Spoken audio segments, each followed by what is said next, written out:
Hi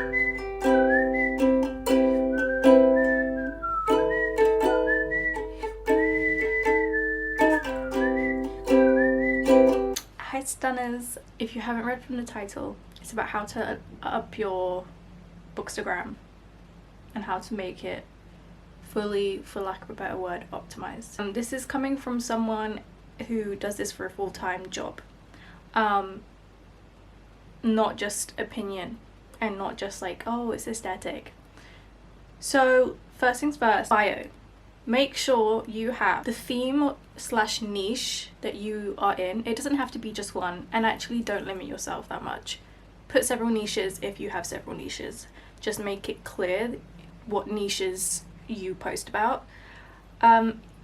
Use emojis that are relevant. So for example, if your aesthetic is nature and like loads of greenery, you would use like the tree or leaves or something like that, right? Flowers, etc. Put links in your bio. So I would use a link tree. I personally would put some form of contact email in there so that people can contact you to send you books, to, you know, partnerships, anything like that.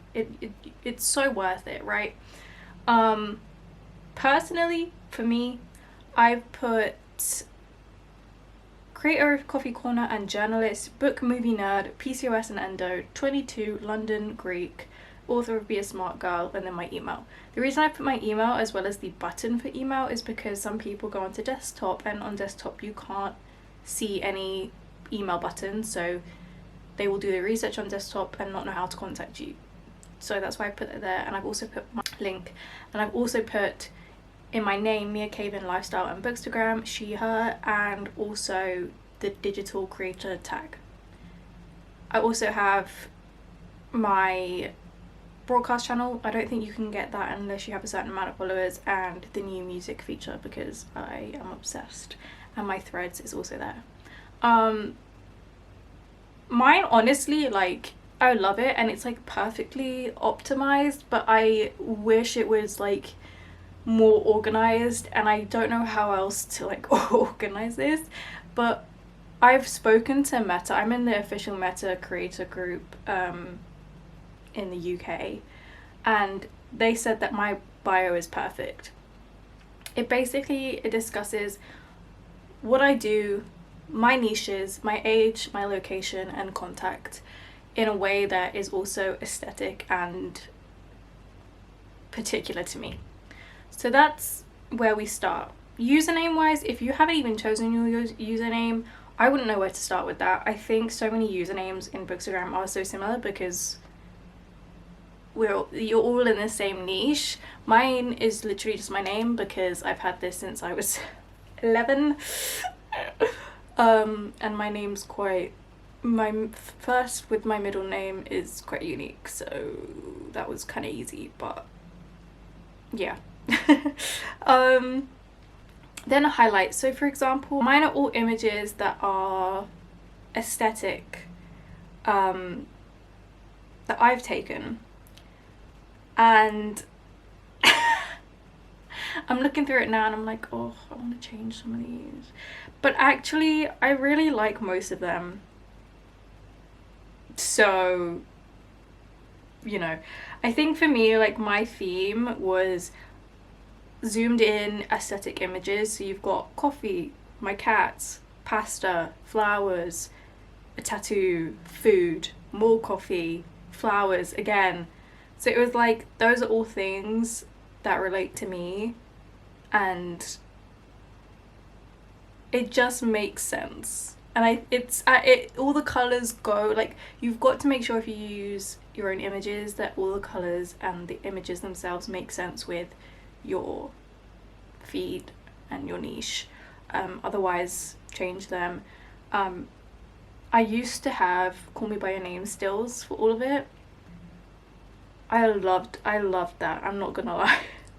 I loved it, but it was so like, I was starting as a professional like influencer and doing this full time, and I was like, people are not gonna hire me if all of my my highlight pictures are just fucking Timothée Chalamet half naked. So I changed those.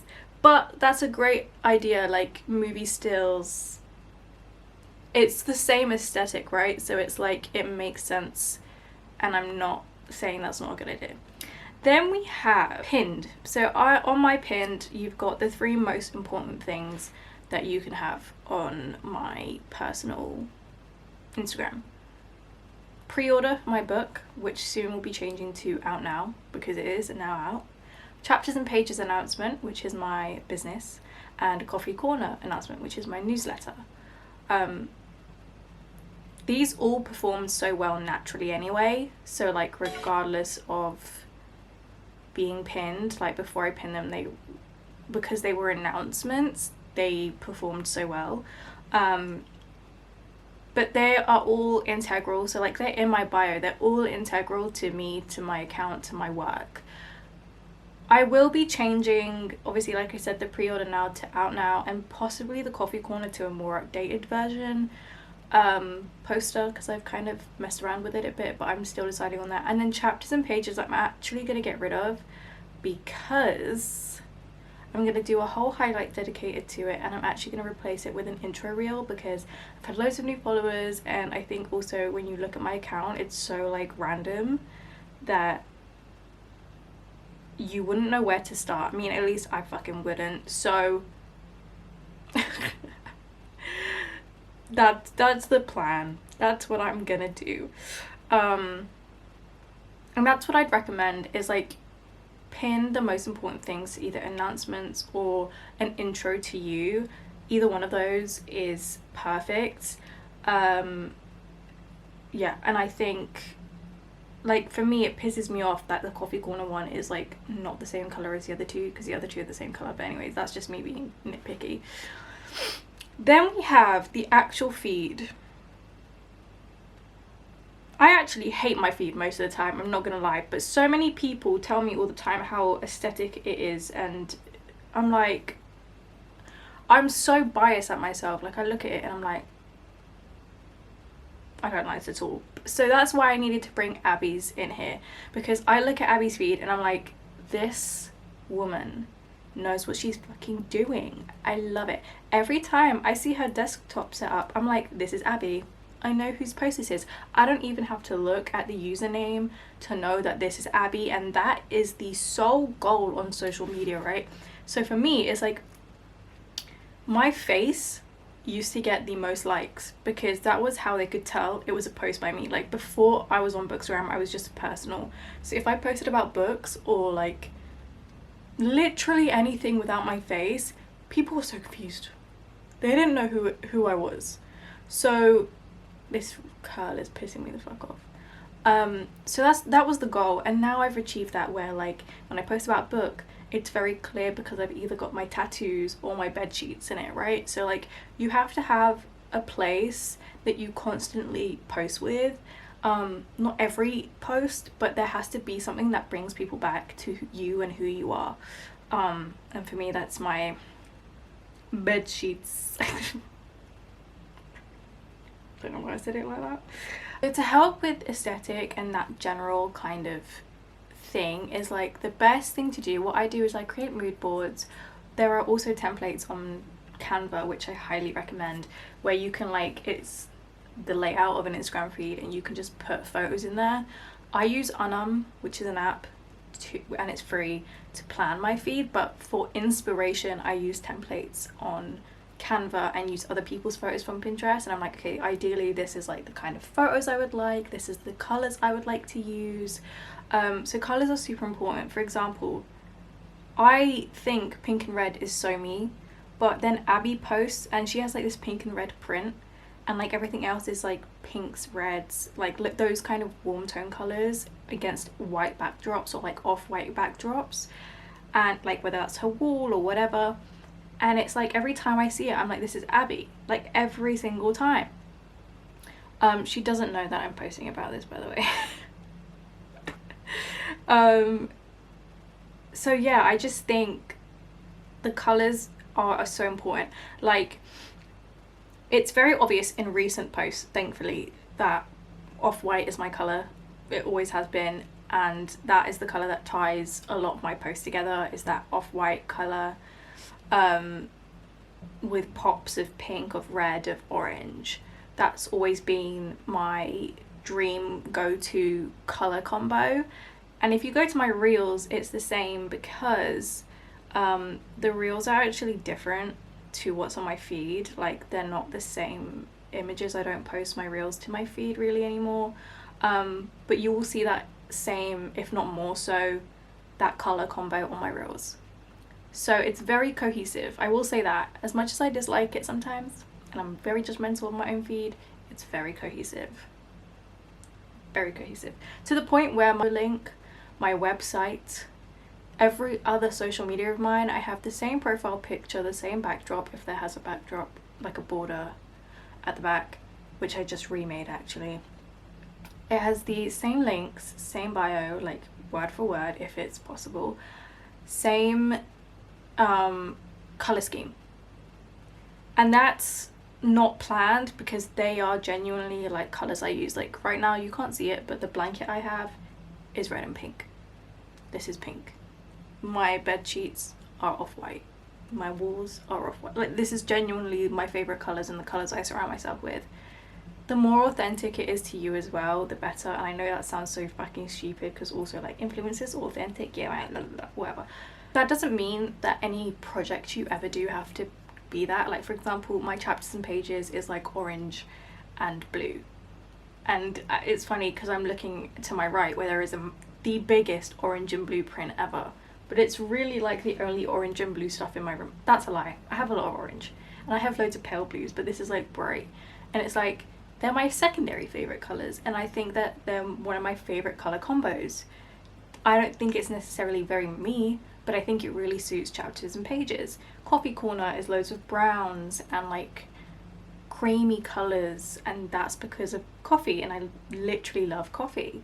The announcement for my book are the colors of the book. Again, loads of browns, but golds and blacks and whites. And it's like, color theory is so real and so accurate, and needs to be at least. And it doesn't mean you have to limit yourself by any means.